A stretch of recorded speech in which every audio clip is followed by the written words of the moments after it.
babalik sa ating na scout at tayo po ay nagpapagas. Ayan. Salamat sa anak ko at ako ay kanyang ipagdadrive papunta sa ating beneficiary. Ayan. Bayad. Babayad pala.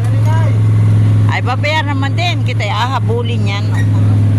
Hindi kita mapagpalang umaga po sa ating lahat, sa mga kalingap. Ayan, complete uniform po ako ngayon, Kuya Bal. At naka-ID, nakakalingap hoodie ako. At ngayon po ay babalikan ko ang isa kong beneficiary na PWD at ang kanyang pamilya.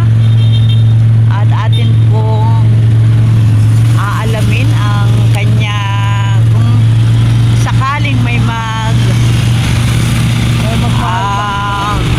magbigay sa kanya ng makina ng panahi. Ayan, alamin po natin kung siya ba ay may kuryente sa kanyang bahay.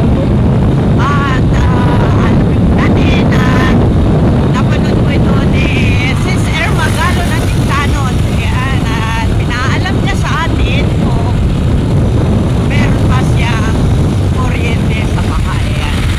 At shoutout din po sa aking anak at ngayon ay ako ay pinag-drive niya papunta po yan sa ating isang beneficiary. Salamat. Lalaman na at tayo ay hindi nakikipaghabulan. O, samahan po niyo kami mga kalingap. Shoutout po Kuya Bal sa Tumang natin ng vlogs kay Kalingap Rob. At sana po ng mga kalingap at sa mga supporters, sponsor at sa mga viewers natin. Kaya salamat po sa inyo.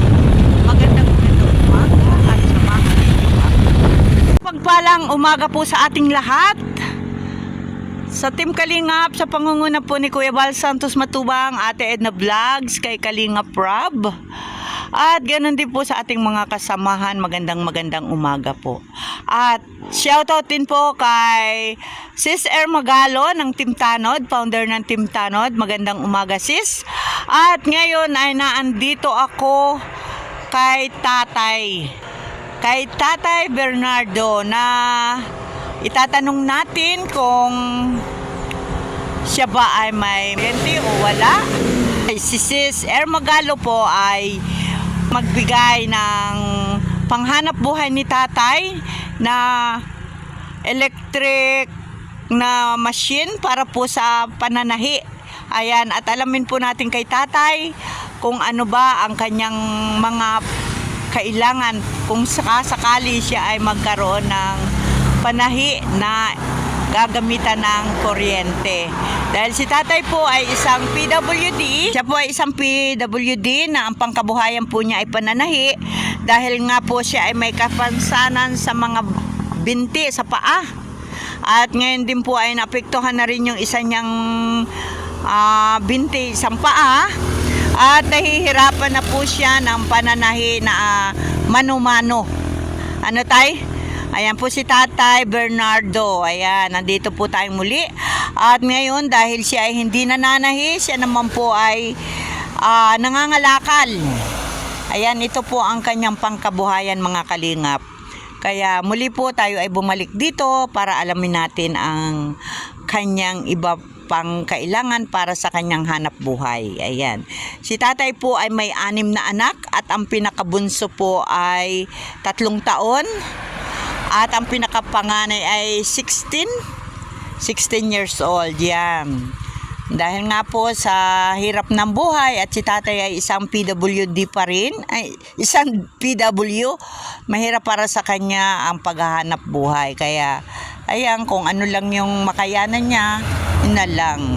Ayan, at tanungin po natin si tatay sa kanyang kailangan kung siya ay sakaling magkakaroon ng makinang panahi na dekuryente. Ayan. Magandang umaga Tatay Bernardo. Ako po ay bumalik para po magtanong ng mga bagay-bagay na kung sakali at magkaroon ka ng makina na di kuryente. Tay, ito ba ay may masasaksakan kang kuryente? May power ba? Ano ba ang mga kailangan mo pa? Po ang wala pa. Ano pa tay? Ay. Ayan, okay lang tay, okay lang. Ayan. Wala ka tatay, ano? Wala pa pong kuryente dito sa amin. Wala ka pang kuryente. Oo. Pwede po makapagpakabit po sa talent. Meron pang makapit.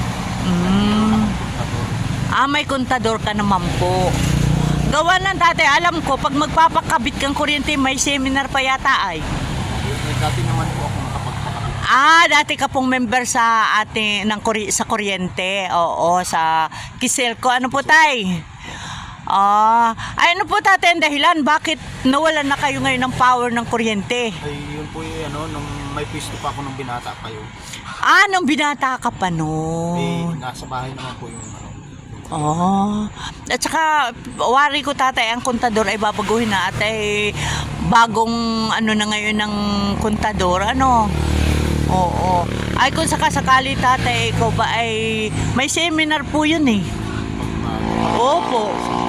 Yun po ang alam ko, magsi-seminar ka, hindi ko alam kung maghapon.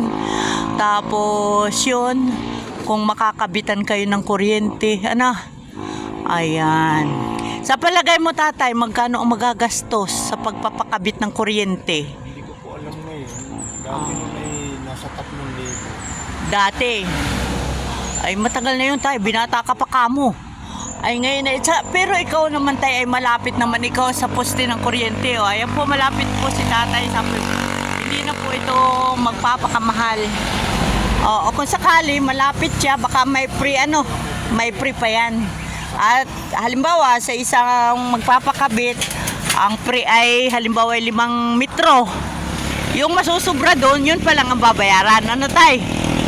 Ayan, Sis Air Magalo, andito po tayo kay Tatay Bernardo at atin po siyang binalikan. At yun nga po, wala pala siyang sariling kontador. Ngayon, tinatanong ko po nga siya kung siya ba ay makakapunta sa seminar sa Kiselco dito sa amin. Kung sakali tatay na may magbigay din siya ng pagpakabit ng kuryente, ay kaya mo pa naman pong pumunta sa bayan para mag-seminar Oo, at hindi nga lang natin alam kung magkano ang pagpapakabit. Ayan. Dahil kung sakali namang ikaw ay mayroon ng panahi na may kuryente, iba-iba na ba ang magiging takbo ng iyong paghahanap buhay pag ganun? Malaki po. Kaysa sa mano-mano. Mabilis talaga yung high speed na kuryente. Mga high speed tay. So ano nga ba tatay ang mga tinatanggap mong tahiin? Tanggap yung mga barong at saka pantalon. Nakakaano ka tatay ng mga ganon? Ikaw na magtatabas? Magaling. Tay? Oo. Sa munisipyo po siguro papasok sana ngayon. Ewan ko lang kung... Ikaw din po ay nagtatahi ng uniform sa munisipyo? Simula pa nung binata ko Parito pa. Ay kung sakali tatay ikaw ay may ganun ng panahi, makakapag-offer ka na naman na sa'yo na lang magpagawa. Magpatahi kasi sabi mo nga nung nakaraan, pag nakakalahating oras ka magtahi ng manumano ay mahirap na para sa'yo. Ayan, Sis Air Magalo, si tatay pala ay tumatanggap ng mga dati ng tinatahi niyang mga uniform dito sa munisipyo. Kilala ka pala dyan tatay? Federico San Isidro. Yung namatay, Rosales. Oo. Saka yung taga San Isidro, ayan. Sis Irma, siya pala ay malaking bagay daw po kung ang panghanap buhay niya ay yung mga high speed na gamit. Tay?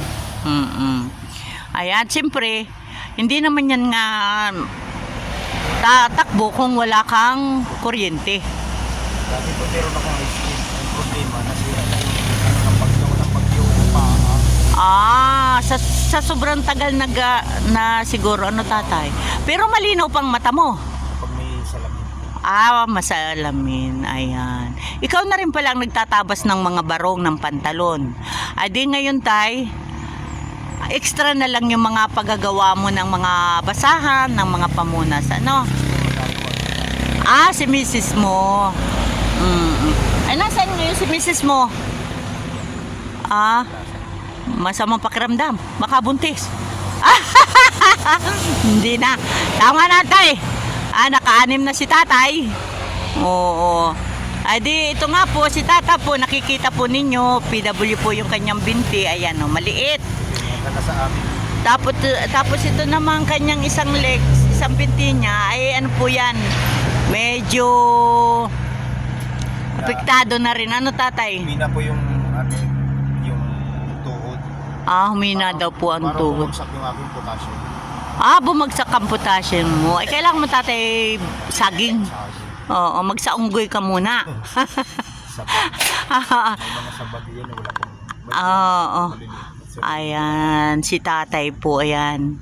At yun nga po ang kanyang kahilingan, yung sana magkaroon siya ng sariling panahi na dekuryente at magkaroon din siya ng kuryente dahil po siya ay wala po siyang sariling kuryente. Ngayon, siya naman po ay willing mag-seminar dahil dito po sa amin, kung magpapakabit ka po ng kuryente, kailangan po na ikaw ay makatapos ng seminar. Hindi ko lang alam kung yun ay maghapon o ilang oras lang sa maghapon. Ano tatay? Oo. So si tatay naman daw po ay makakapag seminar kung sakasakaling hingan po siya diyan sa Kiselco ng seminar. Ayan mga kalingap, at muli po tayo ay nakabalik dito kay Tatay Bernardo at sa mga willing pa po na tumulong sa kanya. Ayan, welcome po kayo. Kung ano po yung makakayanan, hindi po ito compulsory. Kung baga, yung may mga maluluwag lang ang bulsa dyan. Ano tay? Ayan. At yun nga, kanina natuwa ako habang ako ay live at pumasok sa ating live si Sis Magalo ng Team Tanod, founder ng Team Tanod dyan. At nagtatanong nga po kung may mabibili, magkano ang makina dito. Akala ko kung anong makina pala ng panahi. Kahit daw po second hand. At saka yung kaya tayo ay bumalik dito para alamin din natin kung siya ba ay may kuryente. Ayan. At yun nga po, sabi po ni Tatay Bernardo, ang kulang lang po ay pampakabit ng kuryente. Dahil malapit naman po siya sa poste ng kuryente, baka po ito ay free na lang ang mga wire na gagamitin mula sa poste hanggang sa bahay. Ano tatay? Oo. At sa Kiselco naman may free na ngayon kung sa free ay magsobra, doon yung pa lang po ang babayaran. Ayan. Kaya sana naman si tatay sa lalong madaling panahon ay magkaroon na ng magandang panghanap buhay dahil po siya ay kaliliitan pa ng mga anak. Tatay, ilang taon ka na nga ba? 56 na po. 56 pa lang si tatay. Mrs. ay 46. Si Mrs. ay 46. Ayan. Nag-aaral sila. Nag-aaral. Ayan, kaya po, kailangan po ni tatay ng kanyang mapapaghanap buhayan na makakatulong sa kanyang pamilya. Ano po tatay? Ayan. Tatay, ba't kinaiyak? Naiyak si tatay. Sige lang, ilabas mo yan tay. Natutuwa po ako. Tay, ano ang masasabi mo sa gustong mag-sponsor sa'yo? Maraming salamat po sa inyo sa sakali na bigyan niyo ako ng ganung klase para mag-aluan ang aking buhay. Ayan, naiyak po si tatay mga kalingap. Ayan, ganyang kababaw ang luha ni tatay. Siguro dala na rin po sa kanyang sitwasyon na hindi po po natin alam kung ano yung nararamdaman ni tatay, pero baka isa yung pagluha ni tatay sa kanyang sitwasyon. Ano tatay? O ayan na, naiyak na si tatay. Ayan. Sana naman po may iba pang makatulong kay tatay. Dati po hindi ganito ang akin. Ah. Dati po, maaluan po talaga. Pero dumating yung ganito pagkakaon. Parang hindi ko nakakaya.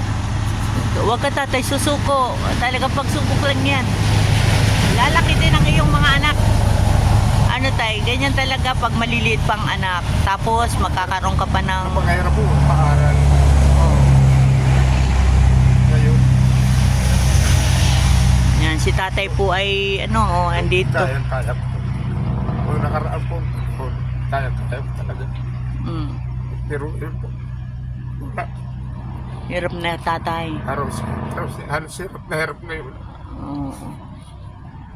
Ayan po si Tatay Bernardo po at hindi po niya napigilan ang kanyang pagluha dahil po sa pamumuhay nila ngayon. Dati daw po siya ay maalwan dahil nga po siya ay nagkaroon ng pamilya at ang kanya pong mga anak ay maliliit pa. Ayan po, isa po yan sa kanyang anak. Ayan. Naghahatak din siya ng katulong ni tatay, magtanggal ng tape sa mga wire nitong pinagtatatanggal ni tatay. Tatay, saan nga pala galing ng mga TV? Yung hindi lalabing ko mga may gawaan. Dinadala ng mga may pagawaan. Oo. Ano yan tatay? Bigay na sa inyo? Ay di ngayon tatanggalin mo yung kaya pala hinihiwa-hiwalay mo yan. Ano tay? Ayan po mga kalingap. Ito po ang pinakang hanap buhay rin tatay. Ang ilang mga kumiya, 10 piso ang kilo ng bakal. 10 ang kilo. Ay, yung mga plastic tatay na ganyan. 2 piso lang po yan. 2 piso, ayan. Arimhanan pa, ano tay? Wala ginagawa ko po. Ayan. Si tatay po, ayan to, nakikita naman po natin. At siguro, kaya binibigay tatay ito nung may mga gawaan. Wala na silang mapag-istakan sa kanila, ano? Kaysa nga naman sa itapon, kung saan, sunugin. Ay, yung mapapakinabangan mo, paano tatay? Tulong din naman kay tatay yan. Ayan, salamat po sa mga nagpapaabot ng tulong kay tatay yan. Kahit sa munting paraan, ito po ay malaking bagay para kay tatay. Ano tay? Ayan, wag ka na po tatay umiyak at ating aalamin. At Masarap po mamuhay ng mga mga. ay. PWD ako. Pumuhay kami ng mga. Ayan. Natamaan ako sa sakit. Tawag ang pag-asa. Huwag ka tayo mawalan ng pag-asa. At yan ay dumadaan talaga. Ano tay? Ayan, lakasan mo lang tay. At ang liliit pa ng iyong mga anak, huwag kang susuko. Ana? Ayan, si tatay po talaga ay umiiyak. At syempre, mabigat din sa kanyang kalooban na yung pangangailangan ng kanyang pamilya ay hindi niya mapunuan. Ano tay? Oo. Ayan, ito po si Tatay Bernardo, 56 years old. Isa po siyang PWD na nagsisikap para po sa kanyang pamilya. Ayan. Ayan tayo, huwag ka na pong umiyak. At sana, bukod kay Sis Magalo, may iba pang makatulong sa inyo. Ano tay? Ay. Tumigil na yung anak mo mag-aral. Bakit? Hindi, ayan. Tumigil na rin pala ang kanyang isang anak sa pag-aaral. At hindi rin po ni tatay masuportahan. Mamasahe pa yata. Ay, ano tatay? Ha? Grade 9, tumigil. Ayun. Anong ginagawa tatay? Tanggas? Punta po sa panganay na oo. Mag-anak buhay na rin. Baka sakaling makapag-aral. Ano yung tatay? Lalaki, babae? Babae. Oo. Ayan. Yung tatay ang iyong panganay. Ayan. panganay po talaga nawala. Sa nakaisa, nawala. Ang puko niya nandun pa sa bahay ako ngayon. Alin ba tatay sinasabi mong anak mong panganay na nawala yung nakuha sa Kawayanan? Yung bungo na lang? Ilan taon tatay yun ang mawala? 8 kalahati. 8 taon pa lang siya nun. Tatay, kakawa naman. Nabalita yun tay. Ano? Yung pala, ikaw pala, anak mo pala yun.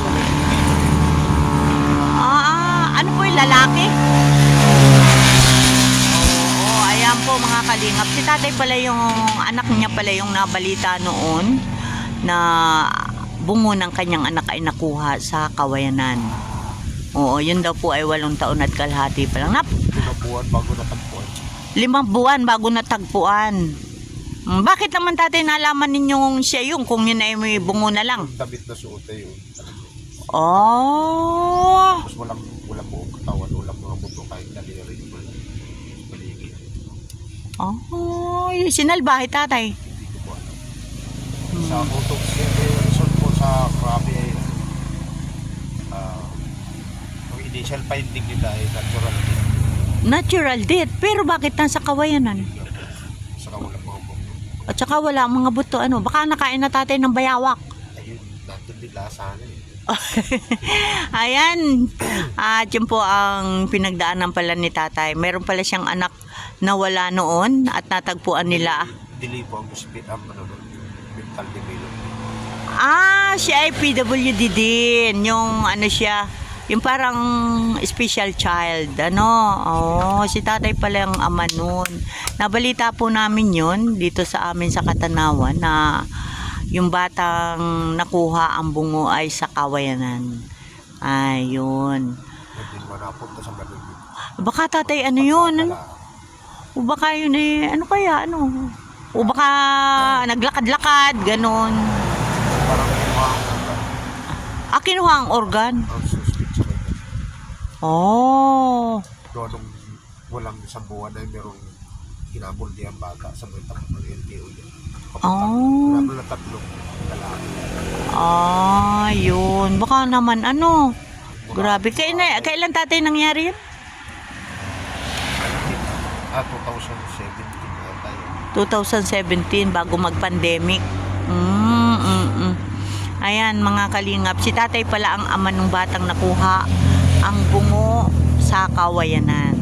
After 5 months daw po nila nakuha dahil yun nga kagaya ng tanong ko, bakit alam nila na bungo ng kanilang anak yun? Dahil daw po doon sa suot na damit. Saka yung joral po. Oh. Ayan mga kalingap, tayo po ay muling bumalik dito kay Tatay Bernardo. Tayo po ay inalam po natin kung siya ba ay may sariling kuryente. At ngayon po may nabanggit si tatay na may nag-aalok sa kanya ng panahi na di kuryente. At ipunting na kung makikita po natin sa kanya. At alamin din natin kung magkano para malaman po ng gustong tumulong kay tatay na kung magkano yung halaga. Kahit second hand lang tatay, ano? Oo, pag Mga 7,000 o 6,000 makakapit kayo. Oo, at titingnan natin tatay. Depende naman yun sa tatak ng makina ay ano. At yung may nakita po ako na brand new ay 15,000 po yun. Kuryente din yun. Ayan, magandang umaga pong muli sa ating lahat mga kalingap. At kay Sis Magalo, ayan, ating i-upload ito at para mapanood mo kung ano yung mga pangangailangan ni tatay. Yung kanyang kailangan para po siya ay magkaroon ng daloy ng kuryente dito sa kanyang lugar. Ayan tatay, ako po ay magpapaalam na. Maraming salamat. At nawa ay magtuloy-tuloy na ang iyong magandang panghanap buhay. Ano tay? Hindi ako na problema ko ngayon. Maraming papasok ko siguro. At saka tatay. Na nangawala yung iba. Oh. Matili ang tahi ko. Talagang nag-abuno ako ng kung ilang araw yung dalawang linggo na bili ay. Nadili ang mga tahi mo. Punta ako ng 100,000 sa linggo. Sabi ko araw na yun, yung punta sila. Oo, ayan. Hindi mo tatay nagawa dahil nga sa sitwasyon mo at saka yung iyong ginagamit ano. Di ngayon kung mayroon ka na makakatanggap ka na ulit ng mga tahiin at makipag-ugnayan ka sa ating munisipyo at sakali ay ikaw ang magtahi uli ng kanilang mga uniform doon. Hindi naman po lahat sila. Hindi naman. May mga Gusto sila. for gusto. Ayan. Ayan mga kalingap, at ako po ay magpapaalam na kay tatay at muli po ay maraming salamat sa inyong lahat. Shoutout po sa inyong lahat dyan. Tatay, bye-bye! Ayan, bye-bye. Ayan. Salamat taya. Ayan, maraming salamat po sa lahat. At tayo ay muling nakabisita kay tatay.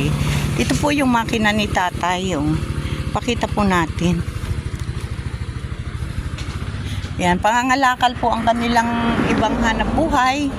At na ito nga po, marami po si tatay na mga tinahi na pamunas. Ayan. Tatay, magkano isa nito? 50 po yan. 50? Oh, ayan po oh. Sila po ay nandito sa lapit ng kalsada, gilid ng kalsada. At ito ay ang ginamit ni ate sa pananahi ay mano-mano. Ayan, mano-mano po ang gamit na panahin ni tatay. Ayan. At yan, marami si tatay mga tahiin. Ayan. At sa mga gusto pong magpaabot ng tulong kay tatay, ayan, welcome po kayo. Ayan, ito pala maraming sinulid oh. Walang sinulid dyan. Ate, kumusta? Oh, ganda ni ate ay oh. Oo. Masama daw pakiramdam mo. Ako ate ay bumalik, tinanong ko si tatay, ano? Baka sakali ay may magpaabot ng tulong kay tatay, may pinatatanong eh. Wala pala kayong kuryente. Ano masasabi mo? Ang masasabi ko lang po doon sa mga gustong tumulong sa amin at nakita nyo naman na po ang kalagayan namin. Pero sa kabila ng lahat talagang sinisikap po namin may tagulog ang pamilya namin. Sana naman po. Sa katayuan namin, tanghiling lang po namin mag-asawa ay talaga yung matatag na panghanap buhay. Oo, Dahil ayan. kasi kung halimbawa ay puro pagkain lang, madali naman po maubos yun. Pero kung may pagkakitaan po talaga, yun ang mas maganda tulong. Pero hindi naman po kami natanggi doon sa itinutulong sa amin. Oo, tama. Ay, ate, may kuryente man kayo. Yan po street light. Sa street light, direkta yan. Direkta po yan sa... Wala kayong kontador. Sa gabi lang po may ilaw yan. Sa araw po wala. Oh. Posibleng kami ay may halimbawa may niraras sa mga ganyan. Hindi ko talaga namin mararas gawa ng... Sa gabi lang. Oo. Na yan, may ilaw man pala. Sa gabi lang daw po yan. Yan daw po ay, ano sa inyo ng barangay, ate? Ano po, street light lang. Sinukluban lang po kasi yan ng... Dinirekta na agad, ano? Walang kontador. So, wala kang binabayarang kuryente. Wala po yan.